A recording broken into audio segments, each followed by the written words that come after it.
the Sandcastle competition Suffocation. Welcome to Mindful Musings, the place where we explore the depths of human nature through compelling narratives and mysterious tales. I'm your host William, and today I'm delighted to bring you another captivating story set in the tradition of Miss Marple mysteries. This tale takes us away from the quiet village of St Mary Mead to the vibrant shores of Crescent Bay, a picturesque coastal town where beneath the sunny surface lies a web of deception, rivalry, and ultimately, murder. Before we begin our journey, I'd love to know where you're listening from today. Are you by the seaside? Perhaps in your garden? Wherever you are, settle in comfortably as we unravel this mystery together. Let's begin. Chapter 1. The Sculptor's Paradise. The Crescent Bay International Sand Sculpture Competition had become the most prestigious event of its kind in the world. What had started 30 years ago as a modest local contest between a handful of beach enthusiasts had evolved into a spectacle that drew competitors from across the globe, brought international media attention, and offered prize money that rivaled many fine arts competitions. The main prize stood at £50,000, with additional prizes for second and third place, and numerous category awards that could provide substantial income for professional artists. Miss Jane Marple sat on the beach beneath a large sun hat, her frail frame settled comfortably in a deck chair, her knitting needles clicking with rhythmic precision as she worked on a pale blue cardigan. She was observing the scene before her with the keen interest that had served her so well through her long life. The beach was a symphony of activity. Artists of varying ages and nationalities had staked out their sections of sand, some working alone, others with small teams of assistants. There were elaborate designs being sculpted with remarkable precision, from intricate castle towers to abstract representations and fantastical sea creatures. "You know, Florence," she said to her travelling companion, a younger woman who served as both her maid and devoted assistant, "it's quite remarkable how much human nature displays itself through a simple competition like this. Some people work with such genuine joy, deriving satisfaction from the creative process itself. Others, one can see, are motivated entirely by the desire to win." Florence adjusted the sun umbrella to keep the harsh afternoon rays from her elderly companion. "Indeed, Miss Marple, I must say the standard of work here is extraordinary. That gentleman over there with the detailed castle is particularly impressive." "Yes, very technical," Miss Marple agreed, her needles continuing their steady work. "Though I notice he keeps glancing nervously at his neighbour's sculptures. That suggests to me that he values winning above all else. True artistry rarely concerns itself with what others are creating. True artists are generally content with their own vision." Nearby, a woman in her mid-30s worked with focused intensity on a sculpture that was less technically elaborate than many others, but possessed a certain elegance and emotional power. Her name was Eleanor Hartwick, and she had come to Crescent Bay with little fanfare, hoping to win enough prize money to sustain herself through the coming winter as a professional artist. She had been sculpting on beaches and in studios for 12 years, ever since leaving her position as an art teacher. Her dedication to the craft was genuine, though her financial situation was precarious. "That's Eleanor Hartwick," said a voice beside Miss Marple. She turned to see a young man, perhaps 30 years old, with kind eyes and the weathered skin of someone who spent considerable time outdoors. His name was James Cottrell, and he worked as the competition coordinator. He had stopped to speak with Miss Marple during his rounds. "She's a serious competitor this year, a talented sculptor, truly dedicated to her craft." "And where is her home?" Miss Marple asked with interest. "Just outside the town, in a small cottage. She's been rather struggling financially, I gather. Several of the other competitors mentioned seeing her working on commissions in the evenings, trying to earn enough to support herself. This competition means quite a bit to her." Miss Marple nodded thoughtfully. She understood very well how competitions could mean different things to different people. To some, winning was about securing their livelihood. To others, it was about ego, status, and the intoxicating rush of victory. And to yet others, it was an opportunity for something far more sinister. The following morning, as Miss Marple took her customary walk along the beach with her walking stick, she observed something curious. Several of the sculptures that had been completed or nearly completed the previous day now showed signs of damage. Eleanor Hartwick's elegant sea creature sculpture had deep gouges in its side, as though someone had deliberately raked a tool through it during the night. Another sculptor's castle had a section of wall that had crumbled in a way that didn't seem natural or accidental. Even more tellingly, one elaborate creation had been partially buried again, as though the nighttime saboteur had intentionally recovered a section of the artist's work. Miss Marple found James Cottrell examining the damage with considerable distress. "This is most troubling," he said, when he noticed her approach. "We've had incidents before, but nothing quite like this. It appears someone has been deliberately damaging the sculptures during the night. We've increased security, of course, but it seems whoever is doing this is remarkably clever about avoiding detection." "Tell me," Miss Marple said, "has anyone reported suspicious activity? Strange comings and goings at unusual hours?" James frowned thoughtfully. "Not that I'm aware of, though I did mention to the police that several of the artists have complained about missing supplies. Tools that were left on the beach have disappeared overnight. We thought perhaps there were petty thieves in the area, but now I wonder if the incidents are connected." Eleanor Hartwick appeared, surveying her damaged sculpture with barely concealed dismay. Her hands trembled as she began trying to repair the gouges. "It's deliberate," she said quietly. "Someone wants to sabotage the competition. The question is why? And more importantly, why my work in particular?" Miss Marple watched her with sympathy. The young woman's distress seemed entirely genuine, her investment in fair competition evident in every tense line of her body. Over the following days, Miss Marple made careful observations. She spent her mornings knitting on the beach, her afternoons taking gentle walks through the town, and her evenings in her comfortable suite at the Grand Crescent Hotel, reviewing the information she had gathered. She noticed that certain competitors seemed remarkably unconcerned about the sabotage incidents. One man in particular, Victor Merchant, a sculptor from London who was widely considered the favourite to win, seemed almost amused by the chaos.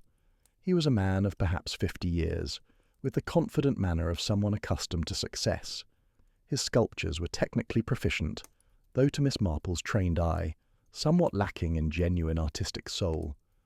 What particularly interested Miss Marple was observing the nighttime activity on the beach, despite her advanced years and general inclination toward early retirement. With Florence's assistance, she managed to position herself with a clear view of the beach from her hotel room window. It was during the third night that she observed something remarkable. A figure emerged from the darkness, moving with purpose toward Victor Merchant's work area, which was positioned away from the other sculptures. Instead of damaging his work, as might have been expected, the figure appeared to be doing something quite different.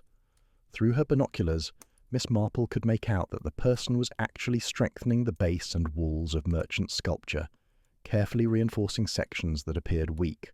It was then that the full picture began to form in Miss Marple's mind. The sabotage was not random. The nighttime visitor wasn't trying to eliminate competition through destruction. Rather, someone was strategically damaging some sculptures while secretly improving others. The question became not who was causing the damage, but who was benefiting from the destruction, and who was doing the benefiting. The next morning, Miss Marple requested a meeting with James Cottrell in his office at the competition headquarters, a small building situated between the beach and the main road. "Mr. Cottrell," she began, settling herself into a chair with the careful movements of advanced age, "I wonder if you might provide me with some information about the prize money distribution system. Specifically, I'm curious about how judges are selected and whether there have been any irregularities in judging decisions over the years." James looked puzzled, but cooperative. "The judging panel is selected from renowned art professionals and academics. We rotate them each year to prevent bias. As for irregularities, not that I'm aware of. The judges are highly respected individuals." "And yet," Miss Marple continued thoughtfully, "someone locally must interact with the judges, ensure they have refreshments, perhaps transport them about the town. Who performs those functions?" "Well, I oversee the main coordination, but there's an assistant, Marcus Webb. He's responsible for the day-to-day logistics with the judges, arranging their meals, ensuring they visit all the sculpture areas. He's been with the competition for 5 years. Quite reliable, really." Miss Marple's eyes narrowed. very slightly. "And tell me, would Mr. Webb have access to the judging forms before they're finalised? The preliminary scores and notes?" James hesitated. "I suppose he might. He collects the forms from the judges for tabulation." "Why do you ask, Miss Marple?" "Because," she said, rising slowly from her chair, "I suspect that what we are witnessing is not merely sabotage, but a coordinated fraud. Someone is manipulating the competition through a combination of sabotaging competitors they wish to eliminate and secretly improving the sculpture of their chosen winner. And I believe that person is Victor Merchant, working in concert with someone who has inside access to the competition mechanics. Someone like your assistant, Marcus Webb." Over the next few days, Miss Marple conducted her investigations with the subtlety that had served her throughout her life. She had Florence befriend some of the hotel staff, who proved eager to share gossip. It emerged that Victor Merchant and Marcus Webb had been seen dining together frequently, and that substantial sums of money had been transferred between their accounts, money that didn't seem connected to legitimate competition winnings. Miss Marple also discovered that Victor Merchant had won the competition 3 times in the last 5 years, and that in 2 of those years he had won by remarkably small margins, despite rather significant sabotage incidents affecting his closest competitors. But more importantly, Miss Marple wanted to understand the human element of the crime. Why would Marcus Webb risk his reputation and career for this fraud? What leverage did Victor Merchant have over him? These were the questions that occupied Miss Marple's mind as she observed the competition progressing toward its final day, and she was beginning to form a theory about what might happen next, a theory that filled her with a sense of foreboding. Because if her instincts about human nature were correct, Victor Merchant and Marcus Webb's fraud was about to take a much darker turn. Chapter 2. The Night of Shadows. The final night before the judging brought a strange tension to Crescent Bay.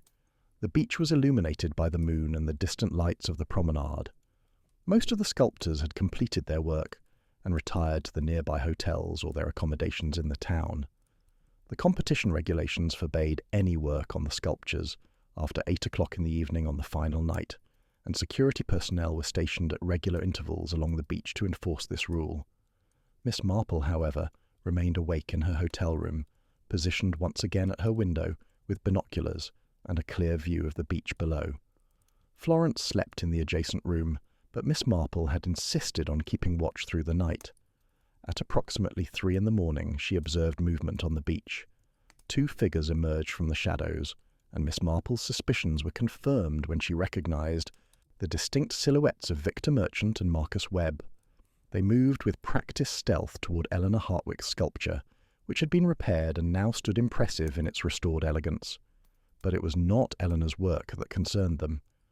Instead, they directed their attention to an area beneath Victor Merchant's own elaborate castle sculpture, which occupied a position several meters away. What they were doing was not immediately clear from Miss Marple's elevated vantage point, but she observed them carefully measuring and marking the sand beneath the sculpture, moving in a coordinated manner that suggested they had done this before. Marcus Webb carried a series of wooden supports, while Victor Merchant used a specialized tool to carefully excavate beneath the sculpture, creating a network of tunnels and weak points in the sand beneath its impressive structure. They worked with meticulous care, ensuring that the excavated areas were covered just enough to be invisible to casual observation, yet weak enough that when the time came the entire structure would collapse inward. It occurred to Miss Marple then, with a clarity that was both terrible and certain, that they were not simply creating a fraud through bribery and sabotage. They were constructing something far more sinister. They were creating a mechanism of destruction. But for what purpose, or more accurately, for whom, remained the final piece of the puzzle. The following morning, the beach was a hive of activity. Judges arrived and began their careful assessment of the sculptures. Security remained heightened due to the previous incidents of sabotage. The public was scheduled to arrive in the afternoon for the official viewing before the evening ceremony where the winners would be announced. Miss Marple took her customary position on the beach, her knitting in her lap, though she barely worked on it, too focused on the unfolding events. She observed Eleanor Hartwick speaking. With several members of the security team, pointing to areas of her sculpture that still bore the marks of previous sabotage. Eleanor's face showed concern, but also determination. She had done good work, honest work, and now it remained to be seen if the judges would recognize that despite the attempts to undermine her efforts. Around 11 o'clock, there was a commotion near Victor Merchant's sculpture. One of the security guards had noticed something amiss with the structure's base. He alerted James Cottrell immediately, who arrived with visible concern etched on his face. "There appears to be some instability," James said to Miss Marple as he passed her position. "It's most peculiar. The sculpture is sound in its construction, yet something beneath it seems compromised. We may need to restrict access to that area for safety reasons." "How very inconvenient," Miss Marple murmured, just when the judges were about to assess it.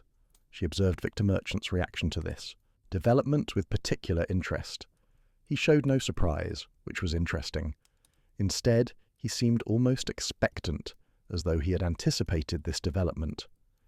He spoke briefly with Marcus Webb, who nodded and then hurried toward the competition office. At that moment, several things happened in rapid succession.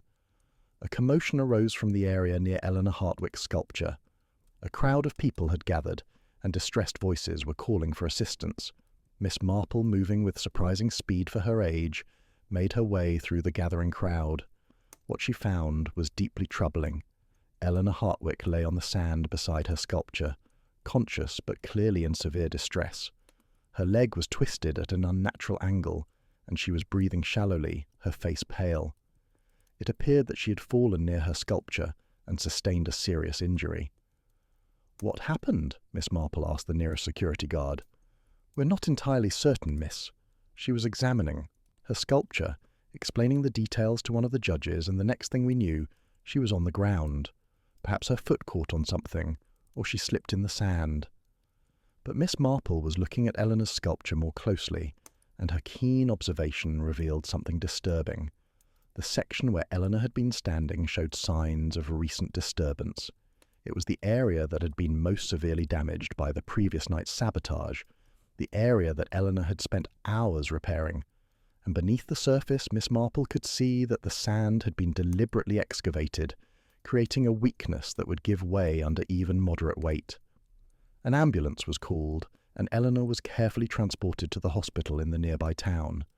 The security team began an immediate investigation into how the sculpture could have been further compromised, despite the night watch and the restrictions on work after 8 o'clock. But Miss Marple understood what was happening. Eleanor had been attacked, and the attack had been framed as an accident caused by the structural weakness of her own sculpture. And that weakness, Miss Marple was now certain, had been created deliberately by Victor Merchant and Marcus Webb during their nighttime visit. The question that gnawed at Miss Marple was this: why? Why would they sabotage Eleanor Hartwick's sculpture beyond what had already been done? She was a talented sculptor, certainly, but not the favourite to win. Victor Merchant had been the favourite. So unless the attacks on Eleanor served a different purpose than simple competitive elimination, there must be something else at play. It was then that Miss Marple recalled a conversation she had overheard between Eleanor and another sculptor 2 days previously. Eleanor had been expressing concern about the integrity of the competition. She had noticed that Victor Merchant's work seemed to be advancing in quality between judging sessions, that structures appeared to have been reinforced and improved overnight. She had been considering reporting her suspicions to James Cottrell and the competition authorities. Eleanor Hartwick, Miss Marple realized, had become a threat not merely as a competitor, but as someone who might expose the fraud. And that exposure, for a man like Victor Merchant, with his significant financial investments in the competition and his reputation as a champion sculptor, would be catastrophic. As the afternoon progressed, the competition continued, though with the dark cloud of Eleanor's accident hanging over the proceedings. The judges completed their assessments. Victor Merchant's castle sculpture was examined carefully, with particular attention to its foundation. The security team's concerns about instability were deemed unfounded, and the structure was deemed stable enough to stand through the evening ceremony. But Miss Marple knew the truth. That excavation beneath Victor Merchant's sculpture had been done, deliberately, and it would be the key to understanding the full scope of the crime. She settled into her chair, her knitting needles moving steadily, her mind working through the complex threads of human motivation and criminal intent that had woven themselves through this seemingly simple competition. Chapter 3. The Depths of Deception. The hospital in the nearby town of Saltmere was a modern facility with a reputation for excellent care. Miss Marple visited Eleanor Hartwick the following morning, bringing with her a small bouquet of flowers and her customary kindness toward those who were suffering. Eleanor was propped up in her hospital bed, her injured leg elevated and wrapped in bandages. Her face showed the strain of pain and the emotional toll of her accident and its implications for the competition. When Miss Marple entered, Eleanor's eyes showed both surprise and gratitude. "Miss Marple," Eleanor said, attempting to sit up slightly, "it's so kind of you to visit. I confess I didn't expect it. We've only spoken a few times on the beach." "I wanted to ensure you were receiving proper care," Miss Marple said, settling into the chair beside the bed with careful movements. "And I confess I'm concerned about the circumstances of your accident. Tell me, what do you remember of the incident?" Eleanor's expression darkened. "It happened so quickly.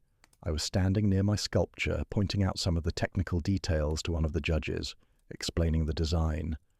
And then I felt the sand shift beneath my feet, as though the ground was giving way. My foot went down into what felt like a hollow, and I couldn't recover my balance. I fell hard, and my leg twisted as I went down. The pain was immediate and severe." "And the judge who was with you, what did he observe?" "He was looking at the sculpture itself, not at the ground, so he didn't see exactly what happened. He heard me fall and came to help me up. But when we looked at the spot where I had been standing, there was a depression in the sand, as though I had stepped into a hole that had been hidden beneath a thin layer of surface sand." Miss Marple nodded thoughtfully. This confirmed her suspicions. The excavation had been deliberate, designed to cause exactly this sort of accident. "Eleanor, I must ask you something, and I hope you'll answer honestly. Had you noticed anything irregular about the competition? Anything that concerned you regarding the fairness of the judging or the integrity of the process?" Eleanor was quiet for a moment, clearly wrestling with whether to share her thoughts. Finally she said, "Yes, actually. I mentioned it to another sculptor, and we discussed it between ourselves. But neither of us was certain enough to make an official complaint. It was the way Victor Merchant's sculptures seemed to improve between sessions. The first time we saw his castle, it seemed well designed, but somewhat rushed in execution. There were rough edges, places where the craftsmanship seemed uneven. But when the judges came to view it on the final day, the work appeared far more refined. Sections that had been crude were now elegant. Weak areas had been reinforced. It was as though someone had spent significant time improving it after the preliminary viewing." "Did you share these observations with the competition organisers?" "I was planning to," Eleanor admitted. "I wanted to speak with James Cottrell on the evening of the accident.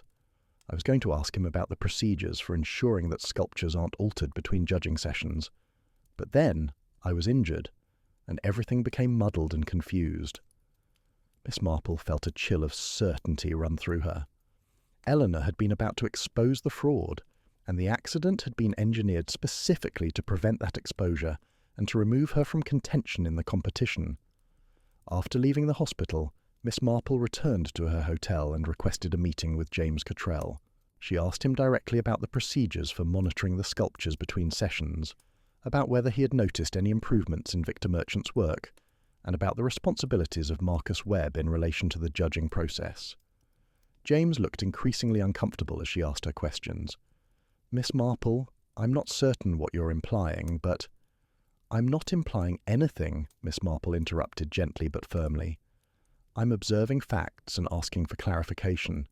I've spent a very long life understanding human nature, and I have learned that competition brings out both the best and the worst in people.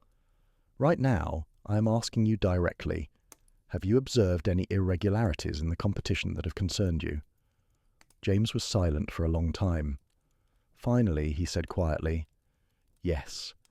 There have been small things that troubled me, improvements to Victor Merchant's work that seemed inconsistent with the timeline, and I have observed that Marcus Webb appears to have far more money than his salary would account for. He drives an expensive car, wears fine clothes, and has made references to upcoming holidays and plans that would require significant expenditure. I haven't wanted to believe that he would compromise the competition, but—" "You are beginning to suspect it," Miss Marple said. "Tell me, has anyone made threats against you if you were to investigate or expose irregularities?" James looked startled. "No, not directly, but Marcus has mentioned in passing that he knows people who take the integrity of the competition very seriously. He suggested that anyone who tried to damage Victor Merchant's reputation could face consequences. I thought he was joking, but now—" Miss Marple stood to leave, but she paused at the door. "Mr. Cottrell, I believe that Eleanor Hartwick's accident was not an accident at all. I believe it was deliberate, and I believe it was orchestrated by Victor Merchant and Marcus Webb because Eleanor was about to expose their fraudulent activities. I would strongly recommend that you contact the police immediately and have them investigate both the accident and the competition itself." The police arrived that afternoon and began their own investigation. Detective Inspector Michael Hayes was a competent officer in his mid-40s, with the practical manner of someone accustomed to handling the crimes that occurred in coastal communities. He listened carefully to Miss Marple's observations and to James Cottrell's admissions of concern. An examination of the area where Eleanor had fallen revealed clear evidence of excavation. The sand had been deliberately undercut, creating a hollow that would collapse under the weight of a person standing on it. Security footage from the night before the accident showed Marcus Webb accessing the restricted area at approximately 2:47 in the morning, carrying tools and materials. He had spent nearly an hour working in the area near Eleanor's sculpture before departing. But the most damaging evidence came from Eleanor herself. When shown photographs of the excavated area beneath Victor Merchant's castle sculpture, she recognized the pattern immediately. "That's the same technique," she explained to Inspector Hayes. "The same method used to create the collapse beneath my sculpture. Someone has deliberately weakened the structure of Victor Merchant's sculpture as well. If my accident had been interpreted as a natural collapse of my own sculpture, then perhaps someone wanted the collapse of Victor's sculpture to be similarly interpreted as structural failure rather than criminal action." Miss Marple, listening to Eleanor's observations, felt pieces of the puzzle shifting into new configurations. This was no longer simply about fraud and sabotage. This was about a far more complex scenario, one in which the criminals had created a situation that could unfold in multiple ways, each with plausible deniability. Victor Merchant was arrested, and under questioning, he initially maintained his innocence. But when confronted with the evidence of the excavation and Marcus Webb's involvement, he eventually broke down and confessed to the fraud. He admitted to bribing Marcus Webb to provide him with advance information about the judge's preferences, to allowing him access to the sculptures at night, to make improvements to his own work, and to paying Webb substantial sums to sabotage the work of other competitors. But when asked about Eleanor Hartwick's accident, Victor maintained that it was not intentional. "I only instructed Marcus to make the structure unsafe if she planned to expose us," he said. "I wasn't trying to seriously injure her. It was just supposed to discourage her from making accusations. I didn't think she would actually get hurt." Yet when the police questioned Marcus Webb, a different story emerged. Chapter 4. The Web of Lies. Marcus Webb was brought in for questioning, and his demeanour was entirely different from Victor Merchant's. Where Victor had eventually shown contrition, Marcus displayed anger, defiance, and a complete absence of remorse. He sat across from Inspector Hayes with his arms crossed, his jaw clenched, refusing to answer most questions directly. "You understand," Inspector Hayes said, "that we have surveillance footage of you excavating beneath Eleanor Hartwick's sculpture on the night before her accident. We have that on camera. We also have proof that you accessed the secured competition area without authorization." "I was checking the security," Marcus said flatly. "It's part of my job. I check the sculptures at night to ensure they're not being vandalized further." "At 2:47 in the morning, with tools and materials?" Marcus didn't respond. He simply stared ahead, his expression cold and unforgiving. Miss Marple attended the interrogation as an observer, having convinced Inspector Hayes that her insights might prove valuable. And it was watching Marcus Webb's reactions that clarity finally came to her. "Inspector," Miss Marple said during a brief recess, I believe you need to look more closely at Marcus Webb's background. Specifically, I'd like to know if he has any connection to the other competitors in this competition, and I would like you to investigate whether he has been in contact with anyone other than Victor Merchant. There is something in his manner that suggests this entire situation is more complex than we currently understand. Inspector Hayes ordered a thorough investigation into Marcus Webb's background, financial records, and communications. What emerged was shocking. Marcus Webb had indeed been bribed extensively by Victor Merchant, but the money had not remained in Marcus's own accounts. Most of it had been transferred to another person, a woman named Charlotte Emerson, who was discovered to be Marcus's former partner and the sister of a sculptor who had been eliminated from competition years earlier through sabotage. Charlotte Emerson was brought in for questioning, and she revealed a story that recontextualized the entire crime. "My brother deserved to win," Charlotte said, her voice hard with old bitterness. "He was the most talented sculptor on that beach, and his work should have received recognition. But the judging was corrupt from the beginning. Victor Merchant had connections, he had charm, and he had money. He used all of those things to ensure he always won. My brother saw what was happening. He tried to expose it, and when he did, his life was destroyed. He lost commissions, lost patrons, lost his reputation because Victor Merchant was well connected enough to ensure that no one would hire him if it meant crossing Merchant." "So you orchestrated this plan," Inspector Hayes said, "to frame Victor Merchant for the crimes that we now see before us?" "Not entirely," Charlotte said. "Marcus wanted revenge as well. He had been treated poorly by Victor, manipulated and used. When I approached him with a plan to both expose Victor and hurt him financially, Marcus agreed. We wanted to catch Victor in the act of fraud, of sabotage, of bribery. We wanted the world to see what he really was." "But Eleanor Hartwick wasn't part of that plan," Miss Marple said quietly. "Eleanor Hartwick was simply someone who was about to expose the fraud, and in your eagerness to see the plan succeed, you hurt an innocent person." Charlotte's expression shifted, and for a moment, something like regret flashed across her face. Eleanor was never supposed to be seriously hurt. The excavation was designed to cause a fall, perhaps an injury, something that would seem like an accident but would actually be a warning, a way to silence her without direct action. I didn't intend for her leg to break. I didn't intend for her to suffer as she has. "Intent," Miss Marple said, "often matters less than consequence. An innocent woman has been severely injured. Her career as a competitor is jeopardized, and her livelihood has been threatened. The intentions behind such actions are rarely as important as the suffering they cause." Marcus Webb, it transpired, had been the primary actor in the physical crimes. He had been the one to undertake the excavations, to weaken structures, to create the conditions for Eleanor's accident. He had done this willingly, motivated by his resentment toward Victor Merchant and his desire for revenge on behalf of Charlotte Emerson, with whom he had never fully broken emotional ties, despite their separation years earlier. But what troubled Miss Marple most was the realization that in attempting to expose one crime, Charlotte and Marcus had created another. In their focus on punishing Victor Merchant, they had lost sight of the ethical boundaries that should guide even righteous revenge. They had become, in a sense, criminals themselves, using sabotage and violence as tools to achieve their ends. As the investigation progressed and arrests were made, as statements were taken and evidence compiled, the competition itself was effectively suspended. The judging was postponed indefinitely. The sculptures were preserved under protective coverings while the legal proceedings unfolded. Eleanor Hartwick recovered slowly from her injuries, but the experience had changed her.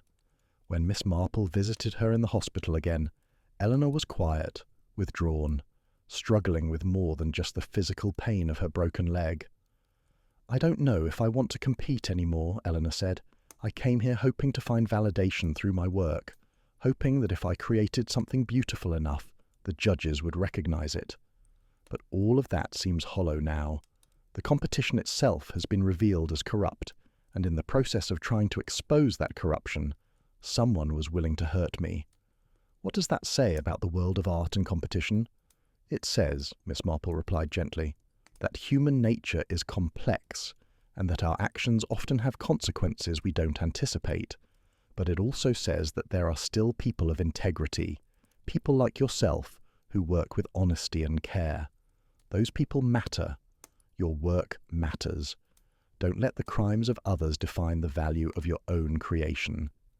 Chapter 5. The Final Architecture.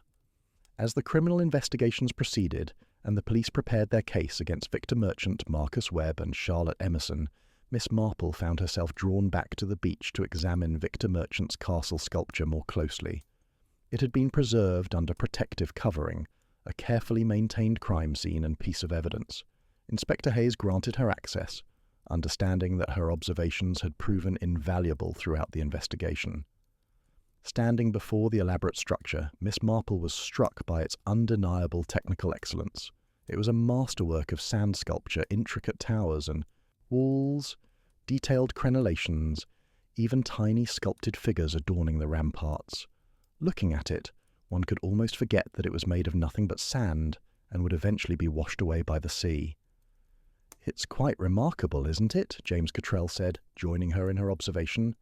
He looked thoroughly demoralized, having realized that he had been blind to the fraud occurring under his watch.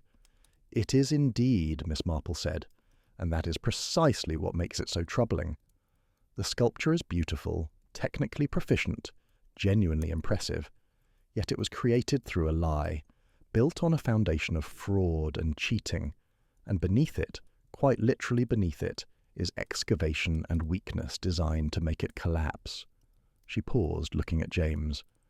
"I wonder if that isn't a metaphor for all of Victor Merchant's success over the years. Beauty and technical skill on the surface, but built on dishonesty and maintained through corruption. The excavation that Marcus Webb had created beneath Victor's sculpture was, ironically, nearly identical to the one he had created beneath Eleanor Hartwick's. Miss Marple had suspected that this excavation served a different purpose than simple sabotage. It was, she believed, an insurance policy of sorts. If the fraud were discovered, if Victor Merchant were arrested and his victory revealed to be illegitimate, the excavation beneath his own sculpture would provide a convenient explanation for the collapse. It could be claimed that Marcus Webb, in his resentment toward Victor or for other motives, had intentionally weakened the structure as a form of revenge or sabotage against the man who had used and exploited him. But, with the full story now revealed, that narrative fell away. The excavation beneath Victor's sculpture was evidence of Marcus Webb's willingness to implement the plans of the revenge scheme, his readiness to create structures of instability and danger, and his willingness to risk harm to anyone who might interfere with those plans. Inspector Hayes conducted a final comprehensive examination of both excavations, and his forensic team was able to establish definitively that they had been created by the same hand, using the same techniques and tools. This conclusive linking of Marcus Webb to both activities provided damning evidence for the prosecution. "The question that remains," Miss Marple said to Inspector Hayes during one of their conversations, "is whether Victor Merchant intended for Eleanor Hartwick to be seriously hurt, or whether Marcus and Charlotte acted with an independence that exceeded what Victor had authorized." "Based on my interviews," Inspector Hayes replied, "I believe Victor was genuinely shocked when Eleanor was injured. He had expected Marcus to create an unsafe situation, but he hadn't anticipated that Eleanor would be harmed so severely. He claimed he simply wanted her scared, discouraged from making accusations. But I'm not certain I believe him.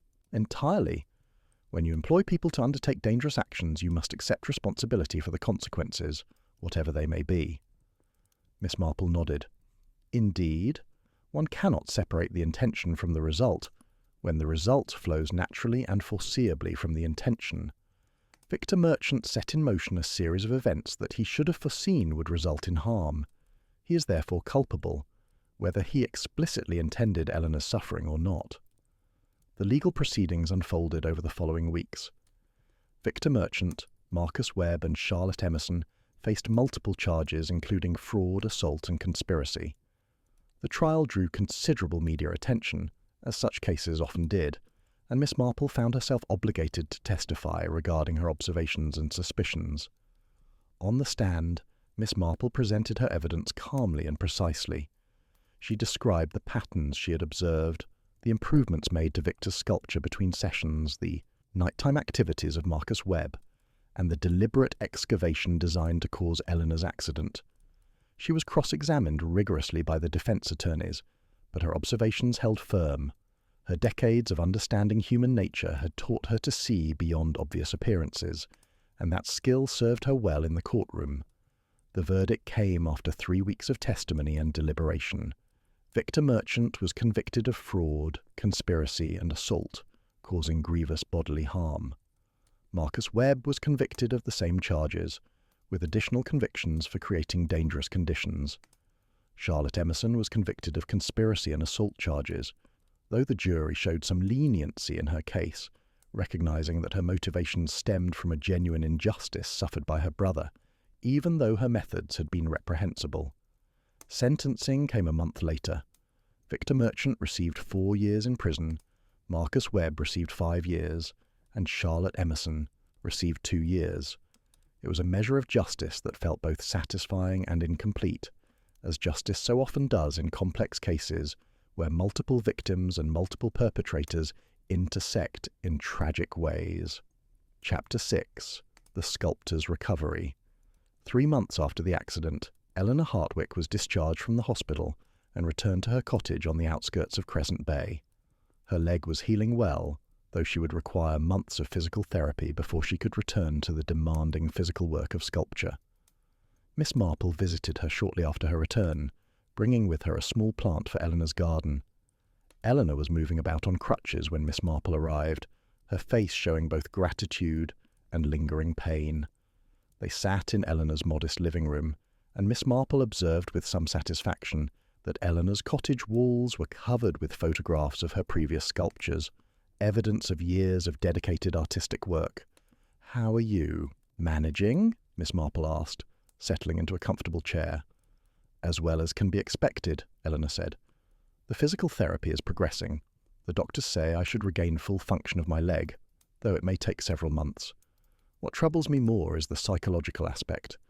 I keep thinking about what might have happened if my fall had been worse, if I had struck my head, if the injury had been more severe." "You were fortunate," Miss Marple said gently, "and you survived with your life intact and your reputation vindicated. Marcus Webb and Charlotte Emerson are in prison. Victor Merchant's fraud has been exposed. The competition will be reorganized with new oversight and new safeguards. You have been given an opportunity for recovery and redemption that many people never receive." Eleanor nodded thoughtfully. "I've been thinking about the competition, about whether I want to compete again when the reorganized event takes place. Part of me wants to vindicate myself by winning, but another part of me wonders if that's the right reason to compete. I want to create for the sake of creation, not for the sake of victory." "That," Miss Marple said, "is a very mature perspective. Victory is, in my experience, far less satisfying than people anticipate. It is the process of creation, the exercise of one's talents and abilities, that brings true satisfaction. Victory is merely the external validation of that internal satisfaction. If you are creating good work, then the competition results become almost secondary." Over the following months, Eleanor did return to her work, carefully at first, then with increasing confidence as her leg healed. She began taking on sculpture commissions for wealthy residents of the coastal region, and her reputation, far from being damaged by the competition incident, actually grew. People were drawn to her work specifically because she had maintained her integrity despite the pressures and temptations of the corrupted. Competition. When the reorganized Crescent Bay International Sand Sculpture Competition was announced for the following year, with new judging procedures and enhanced oversight, Eleanor entered. She created a sculpture that drew inspiration from her experience with adversity, a figure that appeared to be pulling itself up from sand that was engulfing it, a metaphor for resilience and determination. The work was stunning, genuinely moving, and when the judging concluded, Eleanor Hartwick was announced as the winner. Miss Marple attended the ceremony, watching from her familiar position on the beach as Eleanor accepted the prize. The younger woman caught Miss Marple's eye and smiled, a smile of gratitude and understanding. Later, when they had the opportunity to speak privately, Eleanor said, "I wanted to thank you. Without your insight and determination, none of this would have been resolved. Victor Merchant would have continued his fraud, Marcus Webb would have continued his crimes, and I would have either given up on sculpture entirely or competed under a cloud of suspicion. You have yourself to thank, Miss Marple replied. You maintained your integrity despite pressure, despite injury, despite the corruption that surrounded you. That took courage and character. The victory is rightly yours. Chapter 7. The Threads Revealed. As the summer progressed and the immediate aftermath of the trial faded into the past, Miss Marple remained in Crescent Bay longer than she had originally planned. She had become somewhat attached to the town and to the people she had met there. James Cottrell had implemented substantial reforms to the competition, creating new oversight mechanisms and establishing an ethics committee. The competition was recovering its reputation, and preliminary registrations for the following year suggested it would be even more prestigious than before. Inspector Hayes invited Miss Marple to his office for a final debriefing session. He wanted to understand the thinking process that had led her to her conclusions about the crime.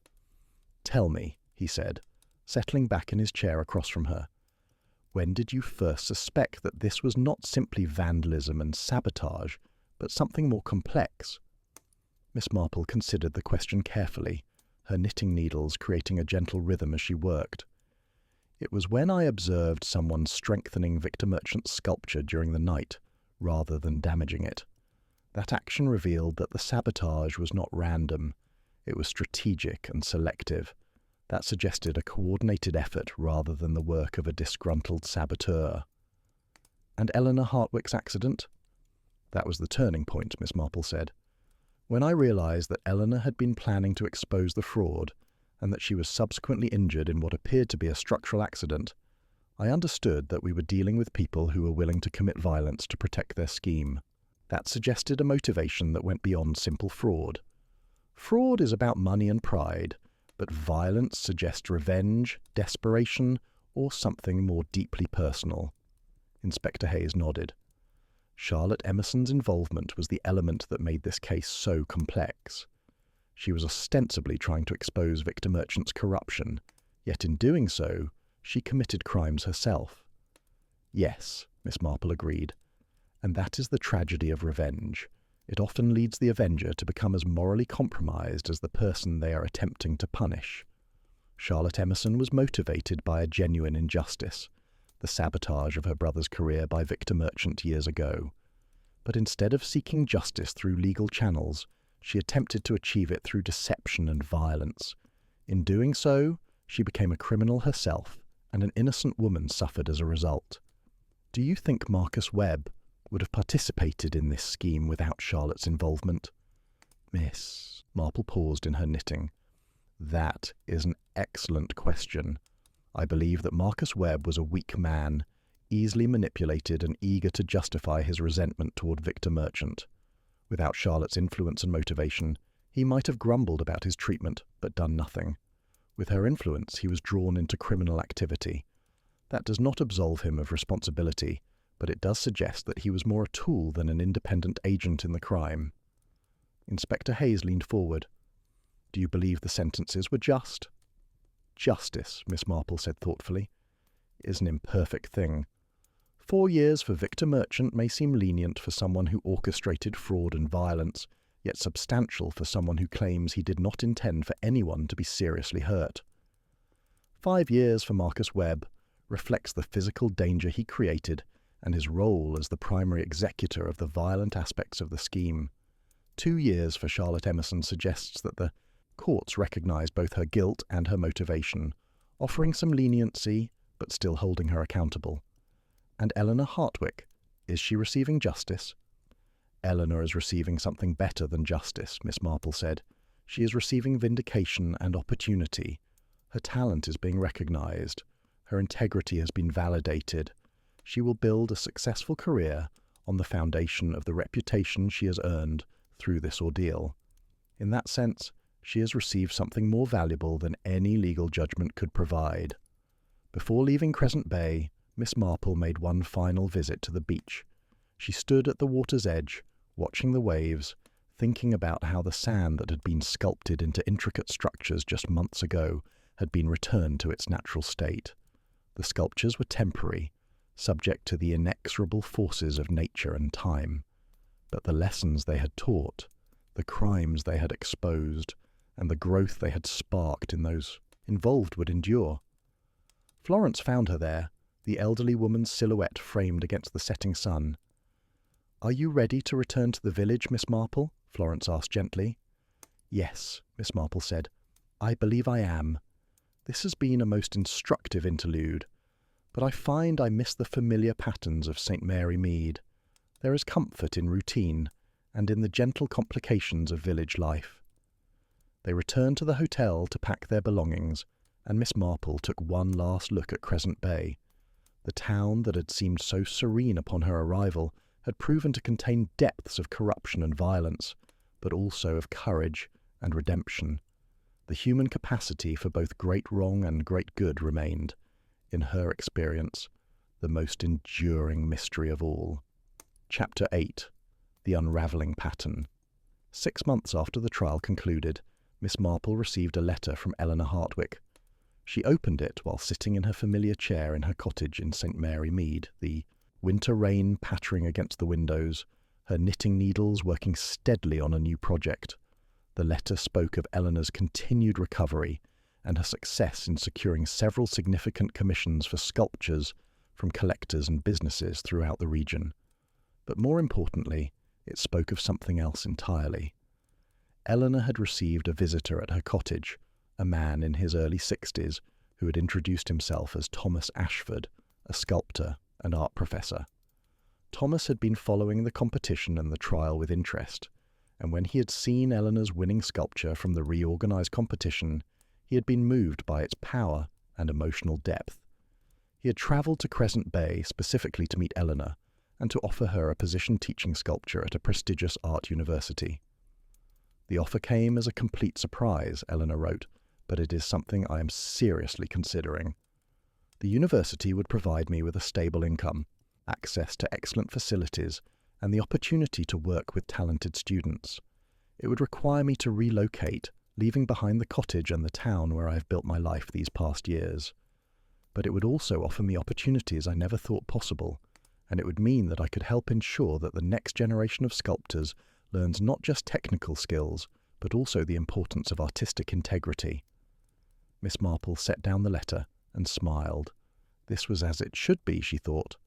Eleanor's suffering had led not merely to justice against her attackers, but to opportunity and growth.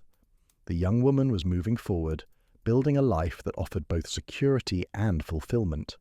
But the letter also contained another passage that drew Miss Marple's particular attention. Eleanor had been contacted by a representative of Victor Merchant's family, who wished to settle a civil claim related to the injuries Eleanor had suffered. The settlement was substantial, enough to provide her with a financial cushion that would ease her transition to her new position and allow her to focus on her teaching and her art without financial worry. Even in defeat, Eleanor noted, some form of justice had been achieved. The civil settlement, while not erasing what had happened, at least acknowledged the harm that had been done and provided some form of restitution. Miss Marple was satisfied with this conclusion. The case that had seemed so complex, so threaded with multiple motivations and competing desires, had resolved itself into something clearer and more hopeful than she had dared anticipate. Yet she found herself reflecting on the larger patterns that the case had revealed about human nature. Victor Merchant had begun as a talented sculptor, capable of creating genuine artistic beauty. His desire to win, to be recognized as the greatest, had led him to dishonesty and then to orchestrating violence. Marcus Webb had been a vulnerable man, easily manipulated and resentful, perfect material for those who would exploit him. And Charlotte Emerson, driven by genuine grievance, had allowed her thirst for revenge to override her moral compass, causing harm to an innocent person in the process. Each person had made choices, some small and some large, that had led them down a darker path, and those choices had consequences that spread far beyond themselves, affecting Eleanor, affecting the integrity of the competition, affecting the reputation of Crescent Bay itself. Miss Marple picked up her knitting again, working the needle through each stitch with practiced precision. A knitting pattern, she reflected, was not unlike the pattern of human events. Each stitch depended on those that came before, each action creating the foundation for subsequent actions. If one made a mistake early on, the error could propagate throughout the entire work, distorting the final pattern beyond recognition. But equally, if one worked with care and attention, if one maintained integrity through the process, the final product could be something of genuine beauty and value. Chapter 9. The Shadows of Doubt. In the months following the resolution of the case, Miss Marple found herself troubled by occasional moments of doubt. She would replay events in her mind, questioning whether she had interpreted all the evidence correctly, whether her conclusions had been truly justified, or whether she had simply gotten lucky in her deductions. It was during one such moment of reflection that Inspector Hayes sent her a communication asking if she would be willing to discuss an anomaly that had been discovered in the case records. A material witness had come forward with information that suggested there might be more to the story than had been uncovered during the trial. The witness was Michael Ashford, the art professor who had subsequently hired Eleanor Hartwick to teach at his university. He had requested an interview with Miss Marple. Specifically, and Inspector Hayes had arranged for them to speak in his office in Crescent Bay, where Miss Marple was visiting to attend a dedication of a new sculpture garden that Eleanor had designed. Michael Ashford proved to be an intelligent and thoughtful man, whose interest in the case extended beyond the surface details. He explained to Miss Marple that he had been conducting his own research into the history of the sand sculpture competition, motivated by his academic interest in the intersection of art, competition, and corruption.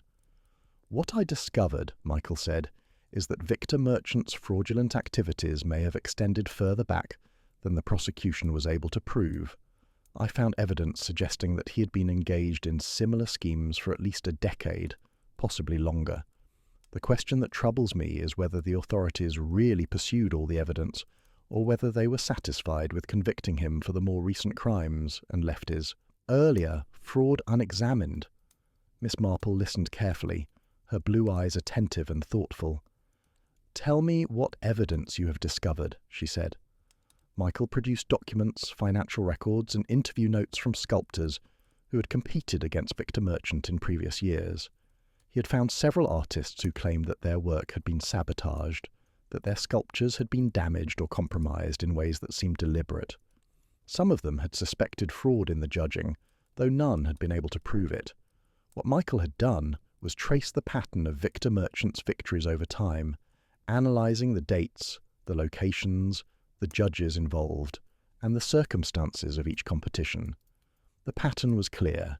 In years where Victor Merchant competed, there was a significantly higher incidence of sabotage incidents against competing artists. In years where he did not compete, sabotage was virtually non-existent. "This suggests," Michael explained, "that the fraudulent scheme was not something new that Marcus Webb introduced, but something that Victor Merchant had been engaged in for years.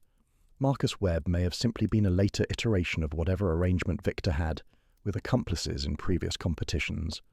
Miss Marple felt a chill of apprehension. She had believed the case solved, the truth uncovered, yet here was evidence suggesting that the truth might be far more extensive and troubling than she had realized. "Have you brought this evidence to the authorities?" she asked. "I have," Michael said. "But the response has been lukewarm at best. The prosecutors are satisfied with their convictions. Reopening the investigation into Victor Merchant's earlier competitions would be costly and time-consuming, and many of the witnesses from those years have since moved away or are no longer in contact. The authorities seem inclined to let the matter rest." Miss Marple rose and walked to the window, looking out toward the beach where all of this had begun. She found herself struggling with the implications of what Michael had revealed. "The question," she said slowly, "is not whether Victor Merchant engaged in fraud in earlier competitions. The evidence you have presented suggests very strongly that he did. The question is whether that earlier fraud can or should be prosecuted at this point, years after the events occurred." "Do you not believe in pursuing justice, no matter how long it takes?" Michael asked. "I believe in justice," Miss Marple said. "But I also believe that justice must be pursued through proper channels, with proper evidence, and with appropriate consideration for the practical limitations of the legal system. What I am suggesting is that we must be careful not to allow our passion for justice to lead us to pursue actions that are not justified by the evidence or the law. But surely, Michael persisted, if Victor Merchant has engaged in a pattern of fraud spanning a decade or more, that speaks to his character and his criminality in a way that should concern us. It does, Miss Marple agreed, and I would recommend that you bring your findings to the appropriate authorities, ensuring that they understand the full scope of Victor Merchant's activities. But I would caution you against taking independent action to pursue this justice. The legal system, for all its flaws, exists to protect us from becoming vigilantes, pursuing our own vendettas, however righteous they may seem. After Michael had left, Miss Marple sat alone in Inspector Hayes's office, contemplating what she had learned. She had solved the case before her, had exposed the fraud and brought the perpetrators to justice, and yet she now understood that there was a larger pattern of corruption and crime that extended beyond what she had been able to prove or what the legal system had been willing to address. This was the burden of knowledge, she reflected. Once one understood the full extent of human wrongdoing, one could not simply return to ignorance. One had to live with the awareness that justice, however satisfying it seemed in the moment, was often partial and incomplete. Chapter 10. The Final Stitch. As Miss Marple prepared to return to St. Mary Mead, she found herself taking one final walk along Crescent Bay Beach. It was a clear afternoon, the sun bright on the water, the sand golden and undisturbed by any sculptures. The beach had returned to its natural state, unmarked by human creation or corruption.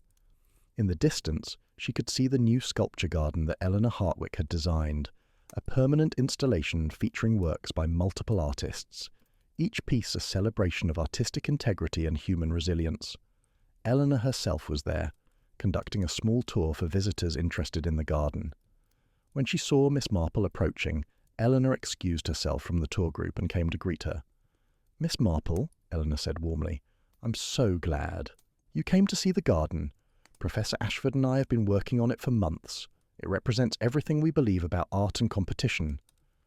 Miss Marple moved slowly through the garden, examining each sculpture carefully.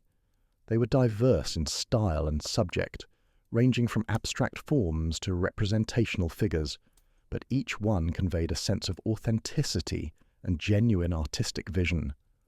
There were plaques beside each work, identifying the artist and providing a brief statement of their artistic philosophy. "It is beautiful," Miss Marple said, when she had completed her tour, "and it serves as a powerful statement about the values you wish to promote through your teaching and your work." Eleanor nodded. "When I was injured, when I discovered that I had been targeted because I was going to expose corruption, I felt as though the entire world of art and competition had been poisoned. But then I realized something important. The corruption didn't define art itself. Art, genuine art created with integrity and care, that can't be corrupted. Only the systems around art can be corrupted, and those systems can be reformed." As Miss Marple listened to Eleanor speak, she found herself thinking about the case that had brought her to Crescent Bay, about the intricate pattern of human motivations that had led to the crime. Victor Merchant had sought success through dishonest means. Marcus Webb had sought revenge for his mistreatment. Charlotte Emerson had sought justice for her brother's suffering. And Eleanor Hartwick had sought to protect the integrity of a system she believed in. Each of them had made choices based on their understanding of the world and their place in it. And those choices had led to consequences that had reshaped all of their lives. Miss Marple found a quiet bench overlooking the beach and sat down, her knitting in her lap, though she didn't work on it. Instead, she simply observed the scene before her, the beach, the ocean, the sky, the people moving about their lives, unaware of the darkness that had recently unfolded in their town. Florence found her there as the afternoon was drawing to a close and sat down beside her. "Are you ready to return to the village, Miss Marple?" Florence asked, as she had asked so many months ago. "Yes," Miss Marple said, "but I will carry this place and these people with me in my heart and my memory. I have learned much here about human nature, about corruption and redemption, about the fragile nature of justice, and the resilience of the human spirit." The train journey back to St. Mary Mead gave Miss Marple ample time to reflect on the case and its implications. She thought about how a simple sand sculpture competition had revealed such depths of human complexity. She thought about how the desire to win, which is a natural and often positive motivation, could be corrupted into a hunger for victory at any cost. She thought about how the desire for justice could, in the wrong hands, become a justification for committing new injustices. When she arrived back at her cottage, she found her familiar rooms exactly as she had left them. Her knitting supplies were in their usual places. Her books lined her shelves. The small garden outside her window showed the promise of spring growth. Everything was as it had been, and yet she had changed. Her understanding of human nature had deepened and darkened. Her appreciation for integrity had been reinforced, and her awareness of the limitations of justice had become more acute. That evening, as she settled into her favourite chair with her knitting, Miss Marple reflected on the case one final time. The pattern was clear to her now, woven through with all the complications and ambiguities that made human nature so endlessly fascinating.